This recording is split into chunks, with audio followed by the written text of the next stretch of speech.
In this video, I'm going to teach you how to create passive income for real. No joke, no scam, no bullshit. There's a lot of stuff going around on the interwebs, and people don't really understand how this thing works. Everyone talks about passive income. There's a lot of stuff online like how to develop passive income. Passive income doesn't exist. Well, you're chasing fool's gold, or you're wasting your time to trying to develop passive income. And I got asked this question the other day, and I realized that many people don't understand how this really works. Be sure to get your free 19 business courses below. The company's name has been rebranded as hustlerskungfulifeskills.com. That's what the 19 courses do. They help you with your credit. They help you with child support. They help you how to sell stuff. And they help you how to build a business. So be sure to go below, click that first link, and get your free 19 life skill business courses. I know it's 2016. Everyone's talking about passive income, how to develop a business online. But the truth of the matter is 80 to 85% of all commerce is done offline in 2016. There are many people that don't know how to build a business other than an online business. And not saying it's bad, but if you're going to be about business, shouldn't you know how to build a business online as well as off? I'm just saying. There's a lot of stuff that goes on with the conversation about passive income. And I see that often the conversation is really one-sided. Passive income from an online course, passive income from affiliate marketing, passive income from doing some internet related thing. As I said in the intro, fully 80 to 85% of all commerce is done offline. So why aren't more people working on that? I'm going to tell you why. Many people are looking to make a lot of money without doing a lot of work. Now, I'm here to tell you that passive income is real. Passive income is possible. And as I put out in the opening, I'm going to teach you how to develop sustainable passive income. Now, what I didn't say was it's going to be a challenge, not impossible, because people do it. Right here, we're at DC Comics. This is a conversation that I had when I used to populate writers groups. And I understood that many people just weren't getting it because I wrote a how-to book and many of them were writing fiction.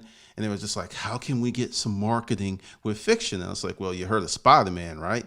You've heard of the Manta. You've heard of the Flash. You've seen the T-shirts. You've seen the figurines, right? All of those guys are fiction, fantasy, merch. And now let's get with DC Comics. They got a lot of stuff going on. They've got the characters. There's the comics. There's the movies, the TV, the games. Now, all of this stuff is licensed out to other people. DC Comics doesn't make all these figurines and shirts. What they do is, or a manufacturer or someone like you will say, hey, DC Comics, may I have a merchandising license? And they'll go, well, we really like what you're doing. We like your concept. And we're going to approve you to be a licensed merchandiser of our stuff. See that pregnant pause? DC Comics isn't doing this stuff. They license the rights to the movies. They license the right. It's called passive income. Green Lantern. I was reading that as a kid. The Joker. All of these Batman, Superman, these comic book characters are decades old. Matter of fact, let's see. Let's just do this real quick. How old is Superman? I think it was like 1910, 1930, something like that. Let's see. And they've got this. No, he's older than that. I should say how old is. Let's see. when was the super, with my bad typing, man, character, when was the Superman created? Better. Let's see. Let's go here because I know it was in the early 1900s. June 1938. Superman is getting close to being 100 years old. Think about that. Think about that. So someone has been making money from licensing out his image, his name, costume for decades. Okay, let's go to another one. Disney. Walt Disney. How old is Mickey Mouse? He's older than Superman. Similar theme, but look, they go into figurines, they go in the store. Now the park they own, but the characters, the merch, the costumes, all this is passive income because see, Disney doesn't make this stuff. They license it out and they get royalties, passive income. I'm going to go now. I'm going to put all this together for you because some people are like, well, I can't be Walt Disney. Well, let's look at Walt Disney. Because see, for all of you sad-faced suckers who want to cry and like, I can't do that, look at Walt Disney because I am a student of the truth and I'm a student of history. And Disney went bankrupt. Read the story. Read what he had to go through to get the Mickey Mouse, all this stuff. Just read it. He didn't have it easy. A lot of bad things happened on his way to creating the Disney brand. It just didn't happen. All right, so let's go to something more recent. For a long time, Nike didn't own any factories, and a lot of people don't know that. They were a licensing company. They were a marketing company. They didn't make shoes. They marketed the logo. Someone else did the heavy lifting, and they got what? Passive income to the tune of billions. Billions with a B. Billions. Now, you know, it looks like I'm screaming at you because, see, the thing is, this is right before your eyes. So many people are trying to make so much money without doing shit, and then they wonder why they're confused, and they're wondering why the money doesn't come. Air Jordan, okay? Rumored, I think he makes $90 million a year from his licensing passive income of Air Jordan brand. He makes more money now than he did when he was playing. Passive income, durable. It's been going on for a long time. Now I know you're going like, well, I'm not Michael Jordan. Hold on. I'm going to give you something else. Now, this is one of my mentors. I used to work in Northside Hospital and Curtis Mayfield was a patient. And I used to see him all the time because he was what was considered a hard stick. And I had to come from the lab and do an arterial stick on him to get blood for his samples. This man schooled me in passive income, licensing, royalties, the three parts of a song. I was just up there just having this conversation and he was giving me gold. This man was 90-something% paralyzed and supporting his family off of his passive income. He's like, well, this is how it works. If Ice Cube needs like 5 samples of something, that's $25,000. Or if you do this. Now, see, we're going in a certain, theme here, and I'll just go ahead and break out to it. You need to learn how to create something. See, this is the thing. There are many people out there who are riding the dicks of other people and wonder why the fuck isn't that smooth. You're trying to use someone else's intellectual property. You're trying to use someone else's platform. You're trying to use someone else's dick. And and it's just like, it ain't working. You're just like, I can't feel it. I can't get deep with it. See, this is what happens. When you use your own dick and, you gotta, because see, when you use your own dick, your creative dick is a big dick. Because see, with your creative dick, you can make it bigger, you can make it thicker. So, when you got her pinned to the bed and you like put the tip in and she tries to run, you're like, girl, don't run. What you running for? Don't you run? Because it's your dick. It's not someone else's. And that's what's killing people because everyone is trying to get rich off someone else's dick versus doing their own work. I get a lot of stuff about hustlerskungfulifeskills.com. That's the rebrand. But the thing is, it's mine. It's mine. Well, it's part of the trust, and I'll talk about that later. That's going to be a separate video about legacy, estate planning, and trust. But I have the ability to do whatever I want to with that intellectual property because I created it and I own it. If I want to give it away for free, which I am, I can do it because it's mine. I keep saying this and I keep emphasizing this because in 2009, when I started this, I didn't envision a hustlerskungfu.com or a hustlerskungfulifeskills.com. I didn't see that. It came because I got on the playing field of success, suited up, sweated out, worked out, and after I got knocked down, I got back up again. After I got knocked down, I got back up again.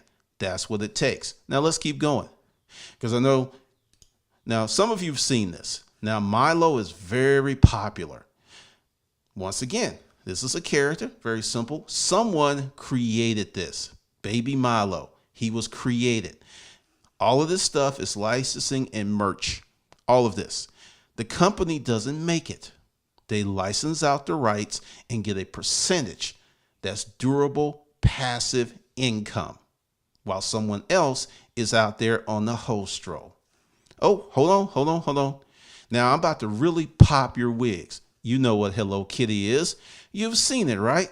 Now let me go ahead. Now I'm just going to stroll through this. Doesn't look like much, right? You see that? You see that? You see that? Hello Kitty's got, watch. Hello Kitty is a $2 billion per year brand. $2 billion. And they don't make none of this stuff. They license it out and they make $2 billion. Do you understand where I'm going with this?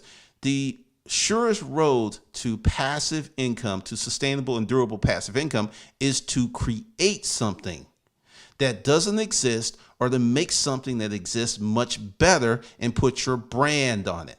That's how you develop passive income. Now, I know you're going like, okay, well, show me something else. All right. You heard of the super soaker.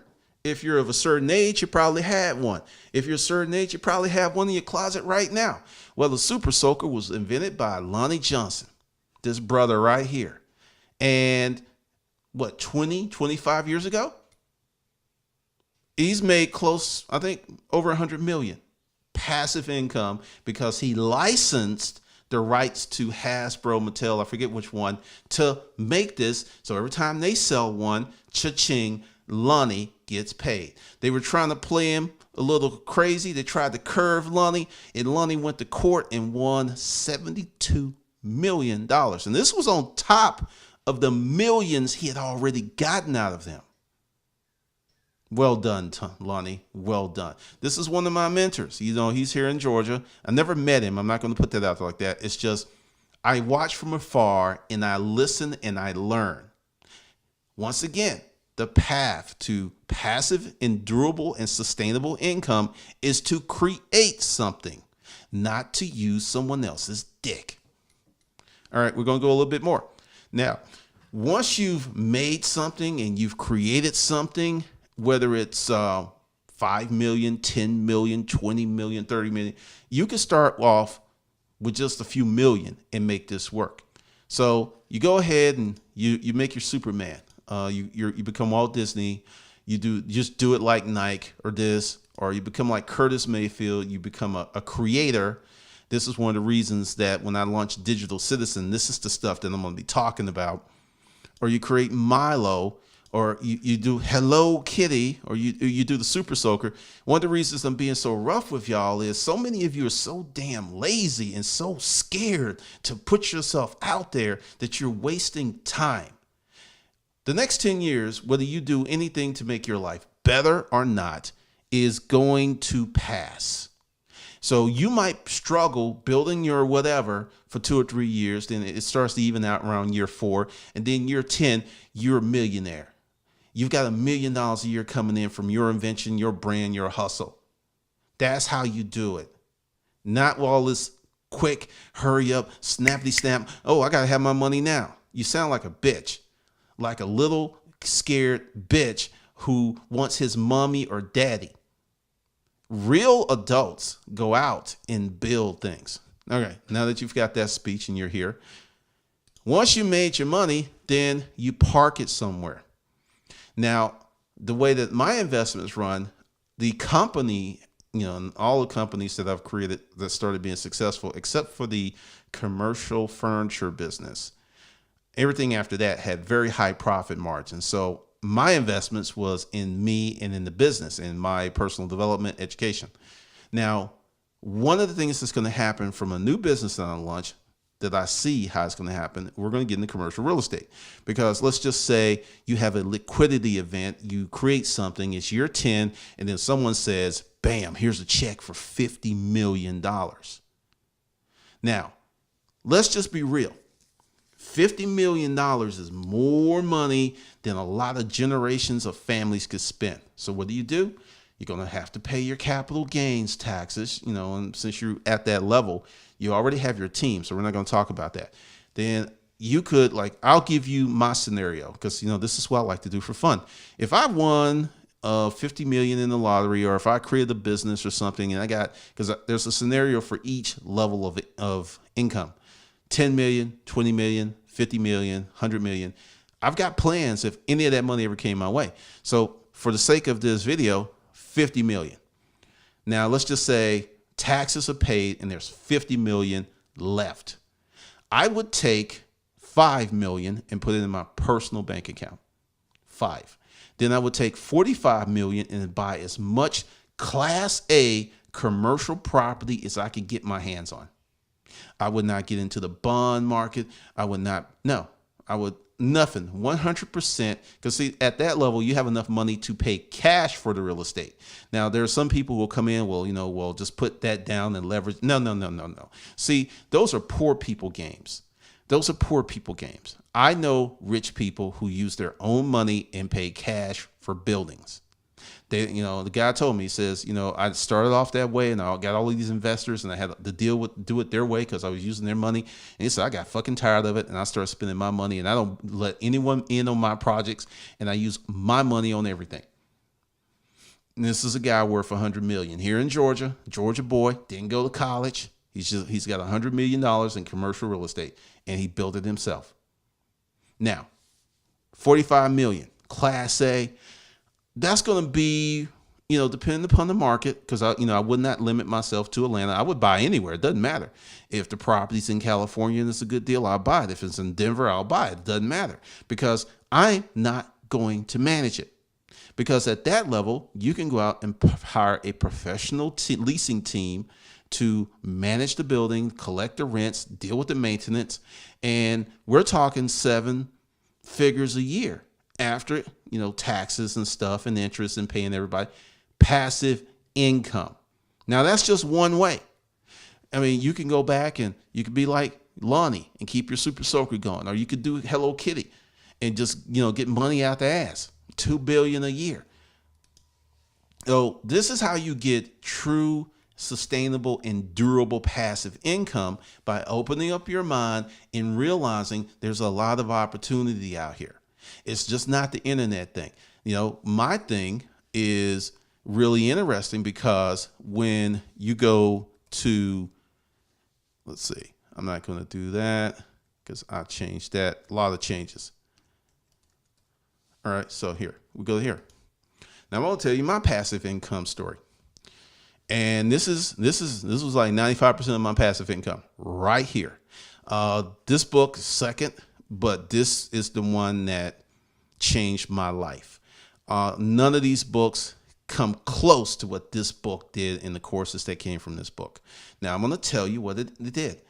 In less than 8 years, because the channel will be 8 years old this year, August, 3 million income from this book and courses. 3 million over 8 years, 7 years, something like that. Now, here's the thing. When the most money was coming in, I was doing absolutely nothing. I would wake up sometimes with $1,500 to $3,000 in my merchant account every day. And this went on for a few years. Now, let's reverse engineer this process. I went out and hustled my ass off and started doing stuff in the storage auction business that no one else was doing. Then later on, after I got out, I sold that intellectual property. Do you understand how this thing works now? Do you get a feel? Now, this is the thing.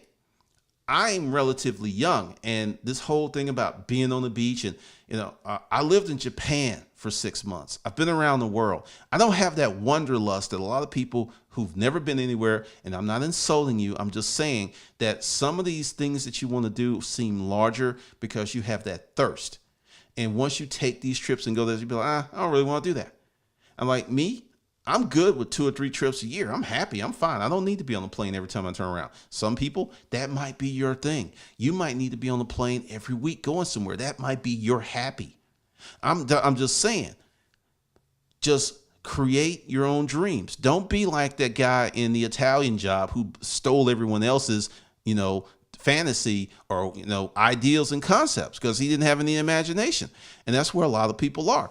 They're like, I have no imagination, so I'm going to do the laptop lifestyle. I'm going to be on the beach. I'm going to be drinking pina colada. No. Go out and create something. Put your best foot forward.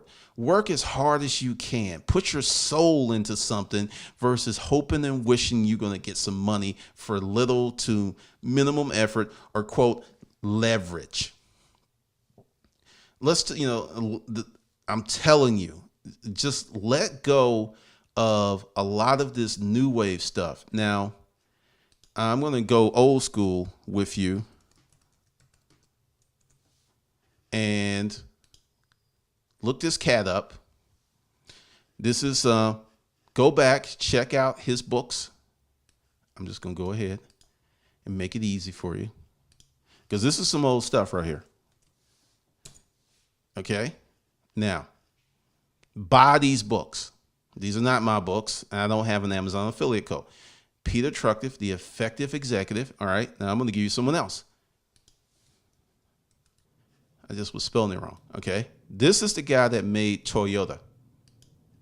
All right. So go to Amazon and these are the books to get. They're timeless. This information doesn't change because you've got to execute. So get everything by Drucker and get everything by Edward Deming. Get everything. Management. These books will help you build real businesses. These are the things that I read. These are the things that I use. Yeah, they're old and no, they're not all flashy and blah, blah, blah, blah, but the shit works. So that's how you build true, real, and sustainable passive income by creating something, building something, being something. That's how you do it. And that's one of the reasons I don't affiliate with a lot of people online because I have seen some things. I'm not going to name names, but I'm just like, you know what? That looks like a duck. It's quacking and I see water on the floor. So I'm just going to stay away from that duck. But if you really want to build yourself some passive income for the future, these are the things. And this is just a few things. I'm just giving you some information to prime your brain to actually engage your gray matter where you'll start thinking and actually get busy building something and creating something and being something. All of this stuff, like I said, I've just looked at a lot of things. And a lot of people are chasing some ghosts and they don't realize that Casper is not all that friendly. And that was another thing because Casper, the friendly cat, that's intellectual property. Casper is still around. He is still around. Because see, this is the thing, just because you don't see it all over the place.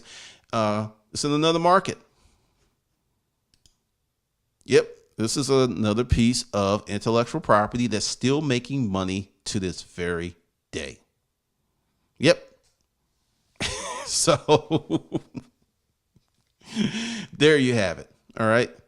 So if you liked this content, and you should, be sure to subscribe, like, and leave a comment about how you plan on creating passive income for yourself and your family by doing something and building something in the comments. All right. This is Glendon. I'll see you in the next video.